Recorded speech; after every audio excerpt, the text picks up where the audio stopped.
No Botando a Cara no Sol de hoje, eu recebo ele que é pai, é casado, foi vereador, foi secretário de Direitos Humanos, é instrumentador cirúrgico, fisioterapeuta, e eu tô falando do Elber Guimarães. Seja muito bem-vindo, Elber. Muito obrigado por ter vindo.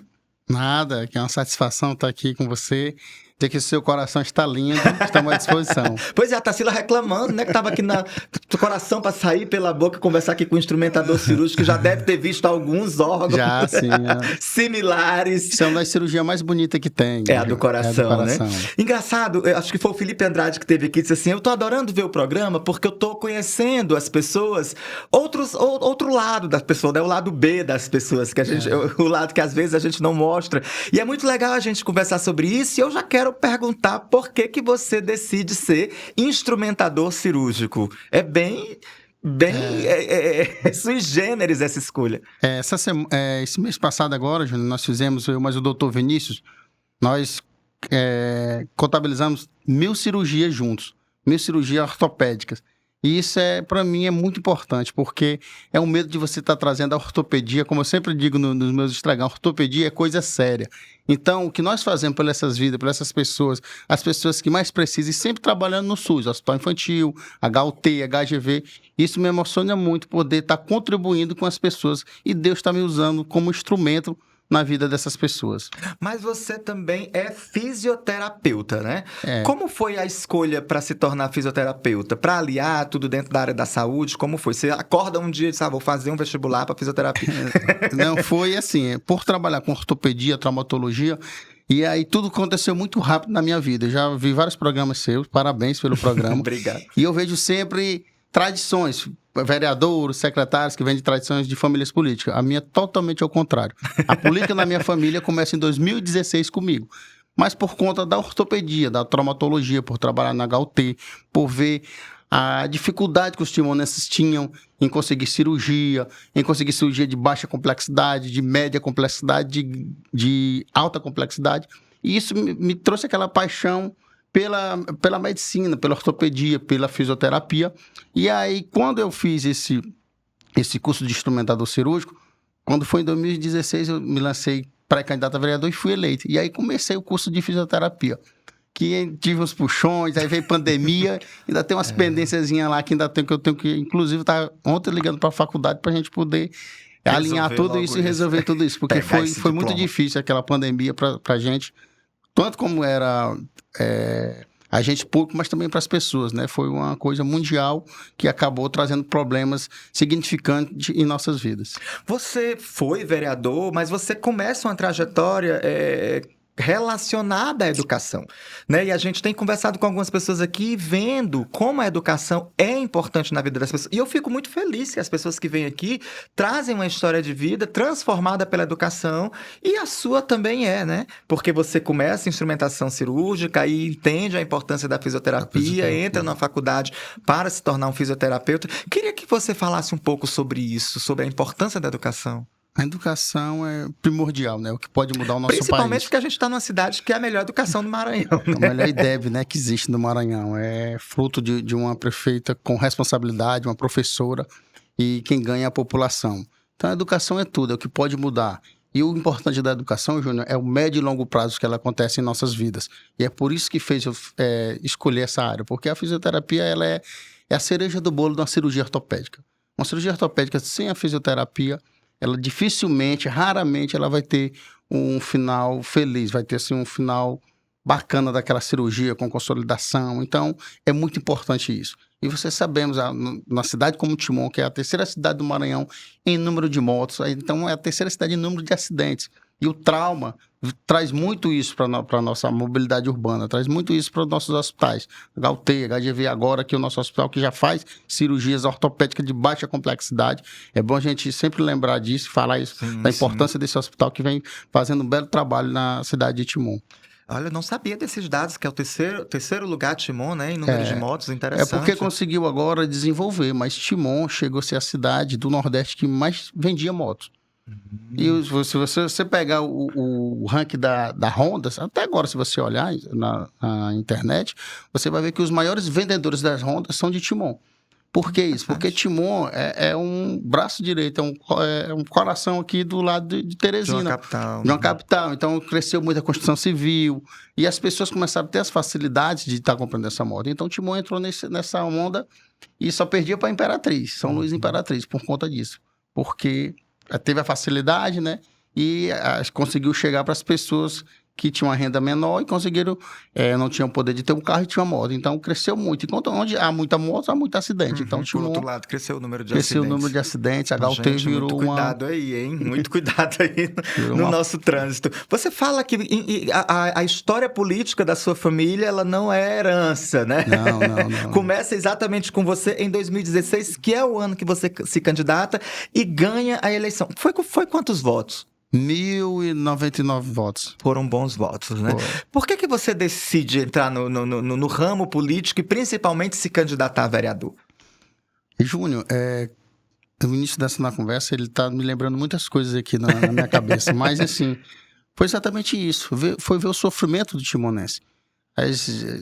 Nós vinha de uma gestão, o ex-prefeito Luciano tinha recebido uma gestão, um hospital onde ele recebeu já parando, sucateado.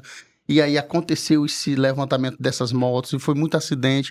E eu chegava no HUT para tirar um plantão, quando eu ia saindo, o cara me puxava no corredor, pegava aqui na minha camisa e puxava, tu mora em Timon, me ajuda aqui. E eu, por ter 10 anos trabalhando na HUT, eu tenho muita amizade com os ortopedistas. E cansei de voltar de novo e ir lá, rapaz, doutor, opera aí para mim, me dá uma forcinha, um pessoal, um vizinho. E aí, aquilo começou a martelar a minha cabeça. Porra, então se tu não conhecer um funcionário, se tu não conhecer um vereador, se tu não conhecer um diretor, tu não vai conseguir tua cirurgia. Tinha casos de Timon, pessoas que fratura de clavícula, que é uma fratura de baixa complexidade, fratura de rádio, de una, que a pessoa acabava saindo com deformidade, consolidava o osso e não chegava o tempo da cirurgia. Então isso me martelou muito a minha cabeça e eu tive a curiosidade de ver políticas públicas. Vou procurar na minha cidade as políticas públicas. E aí foi saindo, aí começou, e aí as pessoas que eu passava no HUT, nos corredores, começaram a pedir para mim ir na casa deles fazer os curativos. Eu confio em ti, vai lá. E eu comecei. E uma vez um certo paciente no sangrador, eu lá com ele disse, tu tem que ser candidato a vereador, rapaz. Tu tem que ser vereador, tu tem que ajudar a nossa cidade. Olha o que tu entende. Porque realmente, os números que a gente tinha na HUT, de 10 cirurgias, 8 eram motos. E de 8 que era moto, 4 era de Timon. Eita. Então a gente tinha sim um porquê de ter essa preocupação. E aí comecei, levei a primeira conversa que eu tive foi com a minha mãe, falei pro meu pai, eles ficaram alegres demais, até porque nós não temos vínculo nenhum com política, a gente não tinha família, a gente não tem tio, não tinha avô, meu avô, né, era de Caxias. Então foi assim, uma surpresa muito boa, foi uma coisa muito agradável, foi um momento que eu vivi na minha vida que eu esperava com toda certeza que seria muito mais difícil. A gente achava que a política nos bloqueava, o sistema nos bloqueava. A gente achava que o cara tinha que ter herança política, que o cara tinha que ter um pai político, tinha que ter amigo de prefeito, dinheiro. Né? E a gente conseguiu quebrar essa barreira aí e saímos através da ortopedia, dos timonenses que sofriam tanto no HUT, nós conseguimos entrar na política. Aí todo mundo entrou na campanha, todo mundo foi fazer campanha, pai e mãe. E como foi o dia do resultado? Eu gosto sempre de saber essa história. Pergunta essa pergunta para todo mundo que vem aqui. Como foi o dia do resultado? Como foi o dia do primeiro discurso? Porque eu acho interessante essas histórias. Mas no dia do resultado, eu lembro, assim, a apuração é muito rápida, né? E aí, quando iniciou, acho que 5% da apuração, eu estava no Parque Alvorada. Saindo do Parque Alvorada, aí... Tava nesse tempo, era o Jean Cebolão que me ajudava, era meu cabo eleitoral do Parque Alvorada. E a gente vindo, quando ele olhou aqui, tinha 6 na minha frente, assim, só fazia 2 na coligação que eu tava. Aí eu, não, cara, eu não acredito não. Tudo que nós corremos, tudo que nós saímos, vamos embora. E eu moro no Parque União, morava no Parque União com a minha mãe. Quando a gente chega no Parque União, já tem assim umas 100 pessoas gritando, bora, vai dar certo, só falta, tá acabando. Foi o tempo do Parque Alvorada. Do Parque Alvorada pra me chegar na minha casa, eu mudei, assim, quando eu cheguei, eu não acreditava aquilo. Aí quando eu abri de novo lá, que olhou o sistema do TRE, eu já tava com 1.000 votos, assim, 700, 800 votos. E aquilo, aí eu eita, parece que vai dar certo, vai ser agora. E aí, quando terminou a apuração, lá nesse tempo de 2016, foi eleito eu e a professora Cláudia, na coligação do partidos, que a gente, nesse tempo era coligação de partidos ainda. Foi uma felicidade imensa, minha mãe chorava, minhas irmãs, os vizinhos, foi assim uma campanha de amigos mesmo, foi uma campanha que todo mundo entrou, todo mundo abraçou. O cara disse que nunca tinha visto uma festa com tanta aleijada, assim, a brincadeira deles, porque era gente com muleta, cadeira de roda, que esses vizinhos que ajudou e foram pra nossa festa. Foi uma coisa assim que eu demorei muito tempo para cair a ficha, viu, Júnior? Vou ser sincero para ti.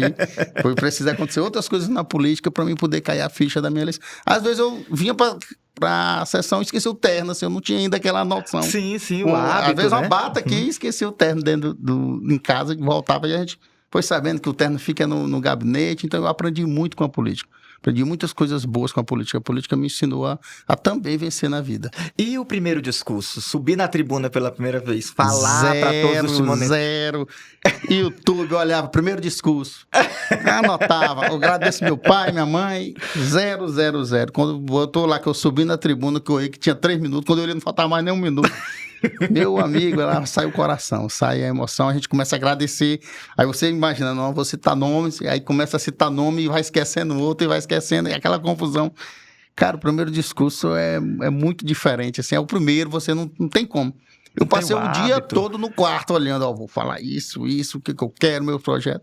Saiu nada, só lágrima e felicidade, né? Ser vereador é difícil porque é uma posição muito importante para a cidade, né? Apesar de, eu sempre falo também aqui, que o trabalho de um vereador é pouco publicizado, as pessoas sabem muito pouco o que o vereador fez, né? Porque é uma casa de leis, é uma casa legislativa, mas é difícil ser vereador diante dessas dificuldades que eu elenquei e outras que você deve ter encontrado lá na Câmara? É sim, o vereador a gente sofre... O vereador ele sofre muito, às vezes, eu até brinco, ó, as pessoas só tem empatia pro lado deles. Só reclama que é preconceito, que é racismo, mas tem isso no vereador também. Uhum. O vereador, se ele é automático, tu chega em qualquer casa de uma pessoa, a pessoa olha pra ti e diz assim, Elber, sumiu. Eu tô com 15 dias que eu dei na cara do cara. Se eu tiver com 6 meses que eu dei na cara, ele vai dizer a mesma coisa. Então, isso acontece muito com a gente. Já insinuando que é porque virou vereador. Porque virou vereador, então assim, não é fácil. E o trabalho de legislar, fiscalizar com responsabilidade, não importa o lado que você esteja. Sim, se você claro. seja oposição, se você seja base, isso tem que acontecer. Você tem que ter isso como instrumento, você tem que ter isso como a educação que tu recebeu dos teus pais, na escola, na tua vida. E às vezes a gente confunde isso, as pessoas acabam confundindo isso, porque fiscalizar, legislar, criar as leis, isso é muito importante. Isso é o destino, é o futuro de uma cidade. Então, eu acho que para ser vereador é muito difícil você conviver com as pessoas que às vezes não entendem, né? Hoje o maior leigo que existe no meio da política é aquele que tu senta no barzinho, que tu senta no restaurante e ele diz, eu não dependo de política. Ele é o que mais depende. Ele é o que precisa. Para a loja dele funcionar, tem que ter as políticas públicas. Sim, claro. Ele tem que contribuir com o município. Então, essas coisas que eu acho que ainda falta, assim, é um tabu que ainda dá para a gente melhorar e bem isso, redes sociais, podcast, muita coisa pode estar resolvendo Ajudar isso. a esclarecer, né? Isso. Você foi secretário de Direitos Humanos. Foi no governo. Em qual governo? Foi agora no da prefeita Dinaí ou no do Luciano Leitor? Dinaí. Luciano, eu fui o secretário de Flash. Fui secretário 27 dias, secretário de esporte. Então teve que tirar... Inaugurei o campo do Cruzeiro, então fiz uma... Foi 27 dias, mas bem feito, rapaz, minha amiga. Foi bem feito mesmo, 27 dias. Então você deu uma pausa, você deu uma saída da Câmara para ser secretário, foi isso? Foi, né? Aí eu retornei de novo. E agora a secretária de Direitos Humanos foi com a prefeita Dinaí Veloso. Quais foram as principais coisas que você chegou lá e disse, eu vou precisar resolver isso de imediato? E, Júnior, a Secretaria de Direitos Humanos, ela tem que ser ela é uma secretaria do primeiro escalão, mas ela é muito importante. Sim. Porque ela defende os invisíveis. São pessoas que não têm vereador, são pessoas que não têm diretor, são pessoas que não têm influência na política, são pessoas que ela te procura na emergência. É uma mãe que está com problema de tratamento químico com o filho, é uma mãe que a filha precisa fazer lactatura, tem já 3, 4 netos, aquela vozinha que vai lá atrás da gente. Então, a secretaria muito próxima das pessoas. A Secretaria de Direitos Humanos, a gente não pode só vestir a camisa, nós temos que suar a camisa quando estamos lá, porque é o maior sentimento que existe entre as pessoas. O que a professora Dinaí teve comigo, a prefeita, que foi o sentimento de empatia, eu consegui aprender isso e passar para as pessoas que me procuram na Secretaria de Direitos Humanos. Ai, que bom. Sua experiência como secretário de Direitos Humanos impactou a sua visão política, principalmente? Quer dizer, você foi vereador sem ter exercido nenhum cargo público, né? Aí você exerceu recentemente a Secretaria de Direitos Humanos. Essa experiência lá te abriu o horizonte? De repente, se você vai para uma nova campanha, você vai diferente? Com certeza, né? As mães atípicas São mães que sofrem muito, né? Independente, pode ter o que for, terapeuta ocupacional, pode ter o neurologista pediátrico, pode ter fonoaudiólogo, mas o acompanhamento da mãe atípica, isso é muito importante. Eles sofrem muito. O primeiro que abandona, às vezes, na maioria das vezes, é os pais. O pai não tem paciência, acaba deixando ela. Quem vai cuidar são os avós. Então, existe muito isso, né? A gente aprendeu muito isso com essas mães. A gente aprendeu o sofrimento do outro, do irmão, do lado, que é ali, do vizinho. Porque, às vezes, o problema só é quando é na tua família. Uhum. Isso é muito ruim quando a gente tem esse pensamento, quando a gente não consegue enxergar por essa lente de que o problema do vizinho é o teu problema, o problema da população é o teu problema.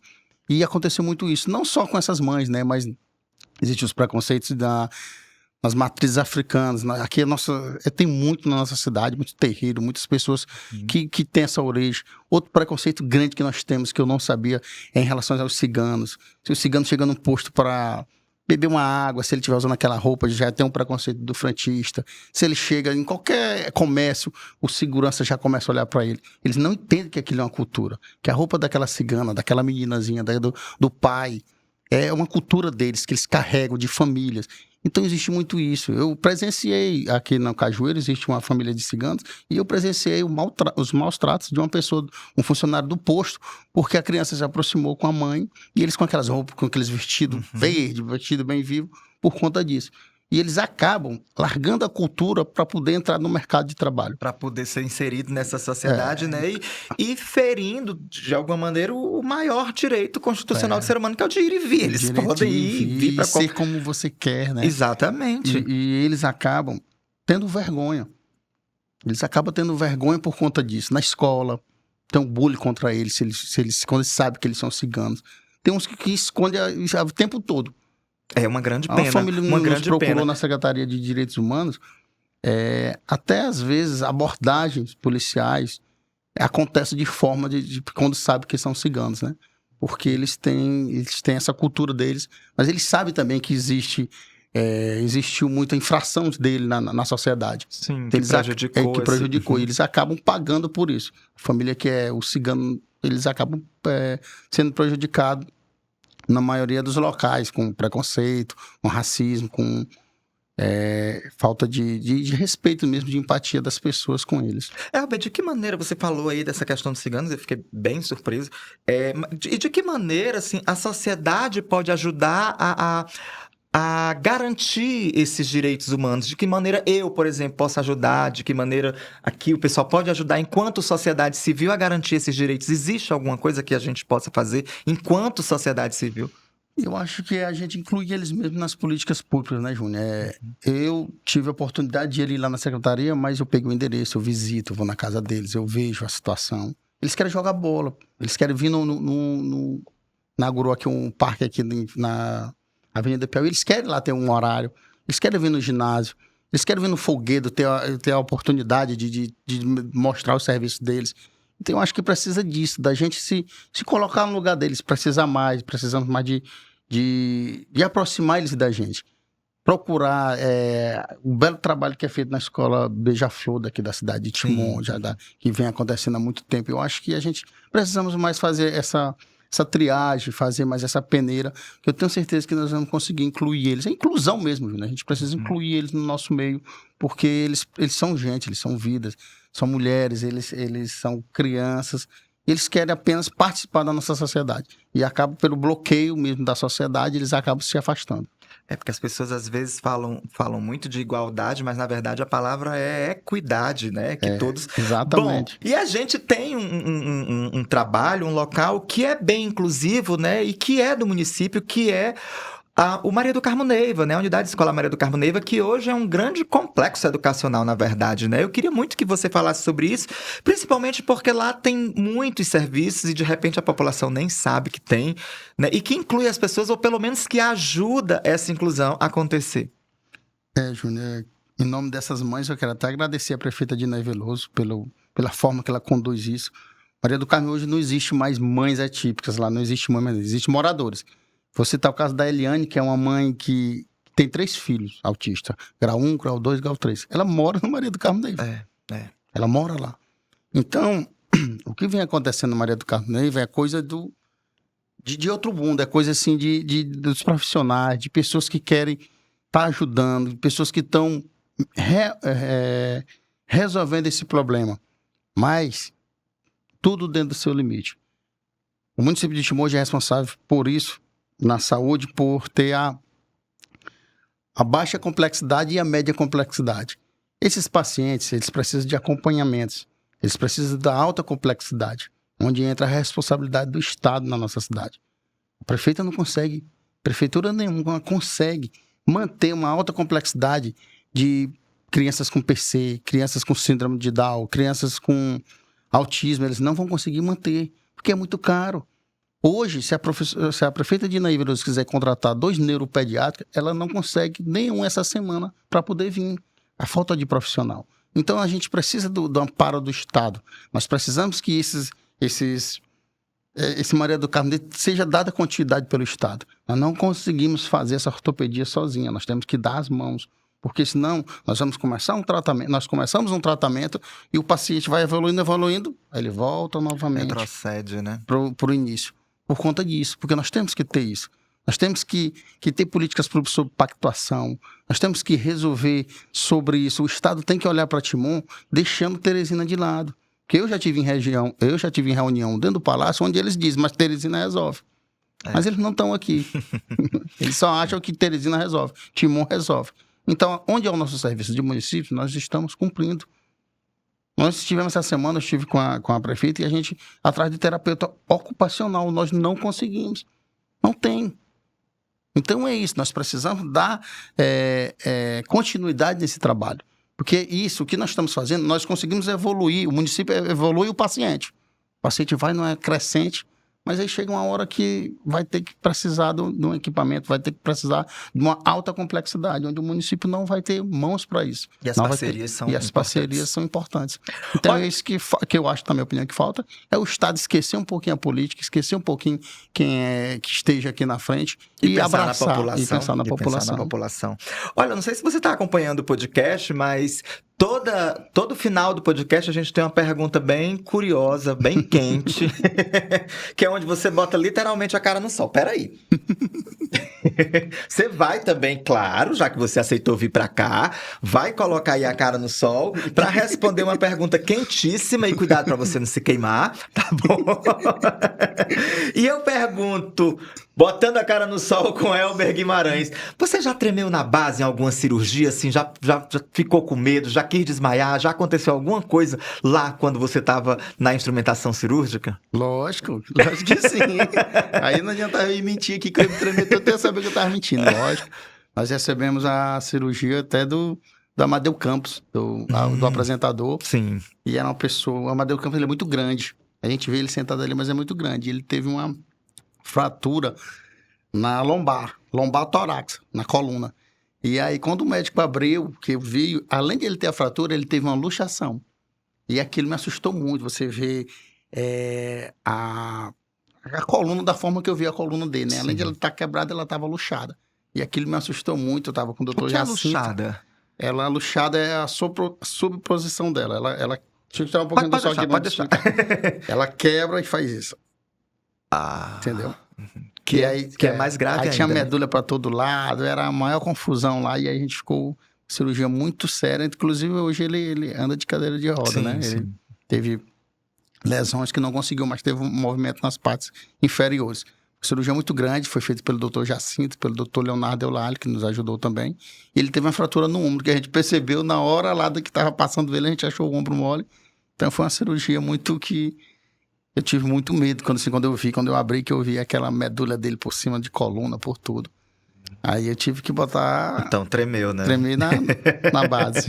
Mandar ter, inclusive, um grande abraço para Amadeu, desejar muita saúde, um grande jornalista do estado vizinho. Muita saúde, Amadeu. Elber, aliás, Elber, foi muito bom ter você aqui, muito bom conversar com você. Muito obrigado por ter aceito o nosso convite, tá bom? Muito obrigado mesmo. Não, com certeza. Esse seu coração é radiante. Quando eu vi você com ele, eu gostei demais. Quero dizer que mandar um abraço para minha família, que vai estar toda a assistindo a isso aqui, gente. minha família, meus amigos, são pessoas muito importantes na minha vida. Eu comecei nisso, eu tive internado no hospital infantil, passei 3 meses no hospital infantil quando era criança, então eu acho que já fui vendo aquelas coisas e indo pro lado da saúde. Já fui me apaixonando, uma curiosidade muito grande. Foi um prazer imenso, tá? Tchau. E você, claro, que nos acompanha, tem mais podcast amanhã, depois de amanhã, então fica ligado, tá bom?